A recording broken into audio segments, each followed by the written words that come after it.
इज्जत नहीं के का रे चंदनवा? तू इतना भारी दोगला काहे हो गई रे? पैसा के खातिर कुछो कर देबे तू? शर्म नाम के तोरा चीज बा कि ना चंदन?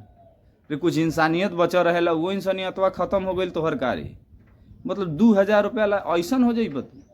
जा रे, जिंदगी में कुछ सब कुछ पैसे ना होला रे, पैसों से हट के कुछ बा तो सपोर्ट कर। 2000 में ना ऐसा ही कुछ आवा निकल के बाहर कुछ ऐसा को सपोर्ट कर। नमस्कार, प्रणाम, स्वागत बा अपने के फिर नया वीडियो में। तो कृपया करके जितना लोग चैनल पर नया बानी हमारा चैनल के सब्सक्राइब करी, साथ ही हमारे बेल आइकन दबा दी ताकि आए वाला नया नोटिफिकेशन अपने लोग के मिलत रहे। तो दोस्तों बहुत तेजी में वीडियो वायरल होता रंजीता नाम के लड़की के। जी हाँ दोस्तों, अपने लोग देखले हो हम सारा वायरल क्लिप लेके आ गए बानी। कौन कौन वीडियो वायरल भइल बा, कहाँ से बानी, पूरा बैकग्राउंड के जानकारी हम अपने लोग के देम।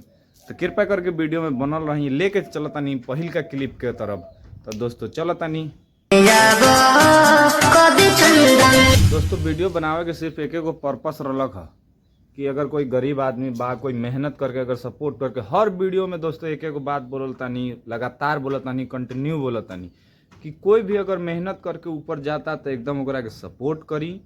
एकदम सपोर्ट मिलेला, मेहनत करे वाला के कभी कहीं कोई दिक्कत ना आई, ये हम जानतानी।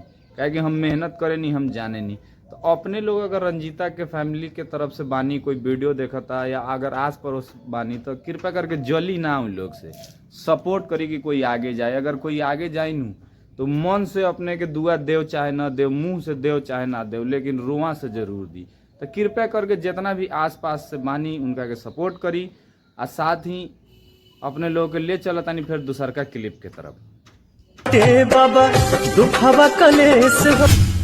चंदन उपाध्याय सपोर्ट करे के बाद तो निकल के कुछ आवा, कुछ लम्हर सपोर्ट कर का 2 लाख 4 लाख कमा तर कहाँ कहियो देखनी कोनो गरीब के एगो कलम एगो कापी खरीद के दे दिला।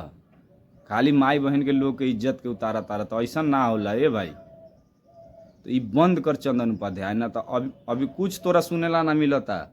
10 गो आईडी से ऐसा वीडियो अपलोड करवा देम तोरा नाम पर, बेटा तोहर गांड के बाल जल जाई, समझ गई। तो सपोर्ट कर, सपोर्ट करेला माना नहीं कि हमनियो सपोर्ट करे नहीं, लेकिन इज्जत से केकरो सपोर्ट करें कि तू अगर केकरो इज्जत देबा तबे बेटा तोरा इज्जत मिली, ना अगर सब इज्जत देबा ना इज्जत मिली, समझ गई चंदन। तू सपोर्ट कर, कोई दिक्कत नहीं के, लेकिन एना सपोर्ट ना करे कि चूतिया बना दे, केकरो लागे कि हाँ कोई गलती कर दिलक, केकरो मेहनत के एले का बेइज्जती ना करे के। बुढ़चोदी भाई, तू तो मेहनत करे के हाले ना जानल तो तोरा का मालूम बा? तू तो खाली चोरी छिनरई भटियरई ये कैला, तोरा ये सब के मालूम नहीं खे। पता ना कैसे लोग तोर वीडियो लोग देखेला, का लोग के समझ में आवेला। तो जितना लोग वीडियो को देखा तानी दबा के शेयर करी, साथ ही लाइक करे के ना भूली।